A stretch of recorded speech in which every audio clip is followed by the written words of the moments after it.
Facts. When you ask the residents that Trump is claiming to help, they say that they oppose it at a 79% rate. 61% of them feel less safe. When you ask them what they care about the most, it's not homicides, it's not carjackings, it's Trump's occupation of D.C. So the question then becomes, who are we helping here? Who are we helping here? The idea that public policy isn't meant to serve the public in D.C. is absolutely absurd when Trump was claiming he was helping the public. So the question that I then want to ask is, why don't we mobilize the National Guard to the 8 out of 10 red states that are the highest homicide states? If this decreases crime, and that's sufficient enough to mobilize the National Guard against the explicit will of the people of D.C., why is the National Guard not marching through the streets? The law, he was already quoted. I'm not talking about the law. Hey everybody, Adam Mockler here. I just got off of CNN Newsnight with Abby Phillip, and you guys are going to enjoy this one. Make sure you watch until the end, because I debate MAGA Scott Jennings, I debate MAGA radio host Phil Williams, and it ends up being really satisfying. So stick around, make sure you drop a like, and make sure you subscribe to the Adam Mockler feed to stay up to date with breaking news and the debates. Thank you all so much. Do you see really that this trolling of Trump and social media, which is doing gangbusters for Gavin Newsom's social media accounts, what's the pathway to actually bringing voters back to the Democratic Party? Because the internet is not real life. That is the truth, and I'm not sure I'm seeing Democrats understanding that. Well, there's two parts to it. First, you have to drive the attention, then you drive the narrative. So right now, he's getting the attention piece in the attention economy, and he's doing it quite well. He's getting millions of views. I also don't agree that Obama's twisting himself in pretzels. I think it's a completely logical statement. Norms in a democracy work a lot like consent. You can't have meaningful consent when only one side is engaging in that, and you can't have meaningful norms when one side is engaging. So when Obama says we're okay with temporary redistricting, that's what it is, temporary redistricting, proportional to what Texas is doing, I don't think that's very hypocritical. But when it comes to Newsom, get the attention, drive the narrative. That's what Democrats should do. I think the Democrats are hemorrhaging voters because they've chosen all the wrong constituencies. They seem to care more about illegal aliens than American citizens, violent criminals than law-abiding citizens, and the Palestinian flag more than the American flag. That is not true, and that is when you take those positions on things like that, people tend to run to the other party. And is there one mainstream Democrat that said he likes illegal immigrants over? And you know that's not necessarily Chris Van Hollen?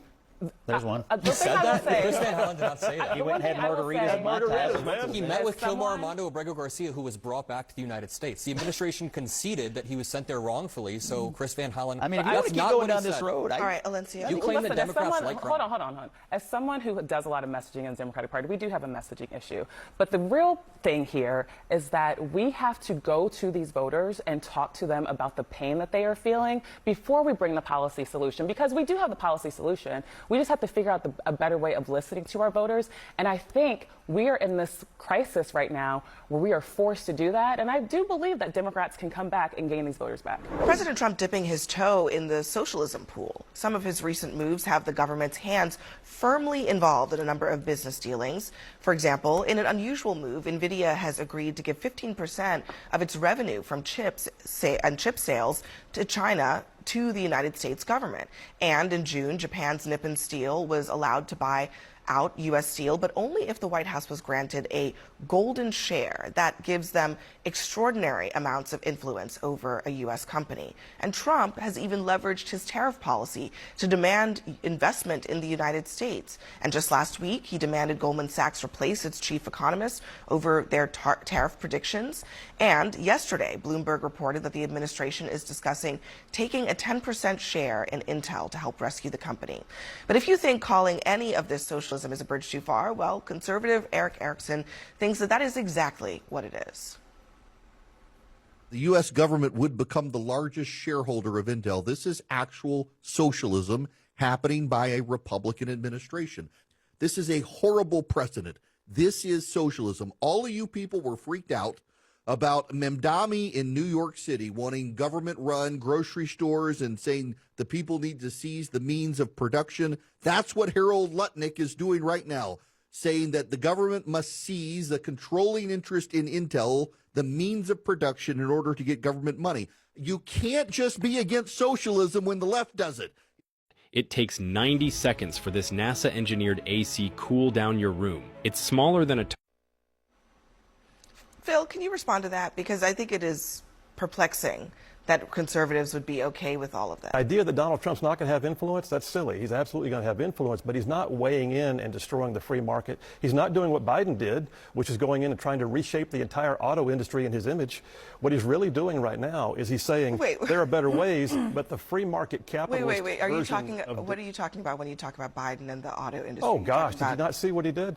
There was no demand for EVs to the extent that the Biden administration wanted, so they regulated it into existence. They funded it to make sure it had subsidies to survive. And then when the subsidies went away, the industry collapsed, which was a clear indication that industry was not ready for its day. Okay. You keep citing the free market, but politicizing companies and allocating capital politically is not the free market. Supply and demand is the free market. And you say that Biden reshaped the EV industry in his image. Oh, yeah, Trump is reshaping the entire tariff global order in his image. He's placing tariffs on countries that make no sense whatsoever. I told you had to buy a certain vegetable at the store, and if you didn't like it, it was just too bad. That was the only one you could buy, and I was going to subsidize that vegetable industry. And oh, by the way, I was going to regulate that by the time 2030 came along, that's the only vegetable you could buy. If I told you I'm going to place tariffs on every single country with no discretion whatsoever, and you're going to say he's not reshaping the global order when it comes the budget that we had last year or last month? We actually had a budget surplus for the first time ever. The tariffs are working. Sheila, hold on. Sheila, first of all, it is not true that you can't go to an auto dealer and buy a non-EV car. So that is not an accurate description. I said he was reshaping the market. Yeah, but you described it as if the government were telling people that they can't go get something else at the car dealership when they absolutely can. Have you seen California? But the other, you can. To have better public safety and more reasonable safety standards within Washington, D.C. So now it doesn't matter, Scott Jennings, that voters are not happy with what Trump's doing, don't feel safer, all of that. I don't care what they think. I mean, these are the same people who elected the mayor and city council that ran the city's public safety into the ground in the first place. You don't care what the residents... They don't know what's good for them. You don't care what the residents of D.C. think. I do not. I do not care one bit, and I'll tell you something else. I feel like I do remember just a couple of weeks ago you were saying, well, secretly D.C. residents really want this because they know the crime is so bad. I don't now know what we they actually want. have the I know what numbers they that need. say, will Trump's federal takeover reduce violent crime? 65% say no, just 20% say yes. Do you feel like the presence of federal officers makes you feel safer, more safe, 18%, less safe, 61%? Why would they say that? Here are the facts. When you ask the residents that Trump is claiming to help, they say that they oppose it at a 79% rate. 61% of them feel less safe. When you ask them what they care about the most, it's not homicides, it's not carjackings, it's Trump's occupation of D.C. So the question then becomes, who are we helping here? Who are we helping here? The idea that public policy isn't meant to serve the public in D.C. is absolutely absurd when Trump was claiming he was helping the public. So the question that I then want to ask is, why don't we mobilize the National Guard to the 8 out of 10 red states that are the highest homicide states? If this decreases crime, and that's sufficient enough to mobilize the National Guard against the explicit will of the people of D.C., why is the National Guard not marching through the streets? The law. But one thing, because what Adam just said was something that we asked here at the table yesterday. Why not address violence in all these other parts of the country? Not enough Democrats. Why, I'm not saying that President Trump should do it, but all these red state governors have the ability to mobilize their National Guards within their own states. Why aren't they doing it? Right now, I don't think they feel the need to. But right even now, the though Home the Rule violence Act, levels are higher in some of those states cities don't than have they a are in Home Rule Act, but they do have a governor. No, but they have a governor and they have a National Guard that's under the control of the government. We're talking about D.C. They right can now. deploy that at But any their cities have more crime than the Washington, difference D.C. between our national capital and every other city. You're saying that the No, National Guard is no a one's defeater saying of that. crime, but then you refuse to endorse the National Guard being put in other states. You're going to say the National Guard is lower I'm crime arguing rates. that the national capital, Washington, D.C., exists in a different federal zone, as was pointed out. Yeah, but A, that and is B, only and B, that it's is our only national as it relates capital. to I'm sorry, Hold it on, is different Scott. than Memphis It or is whatever. only as it relates to Donald Trump's role in this whole thing. The president's, that's what I'm saying.